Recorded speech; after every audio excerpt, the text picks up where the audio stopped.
ঘন জঙ্গলের ওপর দিয়ে কুয়াশা ভাসছে, দূরে বজ্রের শব্দ। মেঘ ফুঁড়ে এক বিশাল ড্রাগন উড়ে আসে, চোখে আগুনের ঝিলিক। নিচে গাছের ফাঁকে এক বাঘ জেগে ওঠে, মাটিতে পায়ের থাবা ফেলে। হঠাৎ তার পিঠের পেছন থেকে ডানা মেলে, ঝলমল করছে সোনালি আলোয়। বাতাসে পাতা উড়ে যায়, ড্রাগন থেমে তাকায় নিচের দিকে।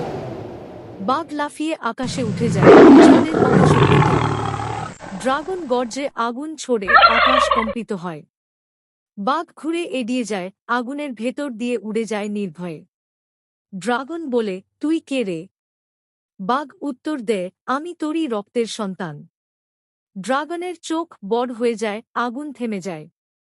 ফ্ল্যাশব্যাকে দেখা যায় এক বাঘিনী আর ড্রাগনের পুরনো সাক্ষাৎ। এক বাঘছানা জন্ম নিচ্ছে, পিঠে ছোট ছোট ডানার আকার। বর্তমান দৃশ্য, বাঘ আর ড্রাগন আকাশে মুখোমুখি দাঁড়িয়ে। বাঘ বলে, তুমি আমাকে চিনলে না, বাবা? ড্রাগনের চোখে জল গড়ায়, সে ধীরে বলে, আমার সন্তান। তারা দুজন একসাথে আকাশে ঘুরে ওঠে, আগুন আর আলো এক হয়ে যায়। নিচে জঙ্গল উজ্জ্বল, প্রাণীরা চিৎকার করে আনন্দে। ড্রাগন বলে, আজ থেকে তুই আকাশের রাজা। বাঘ ডানা মেলে উড়ে যায়, আকাশে আগুনের রেখায় লেখা দেখা যায়, আকাশের রাজা, মাটির সন্তান।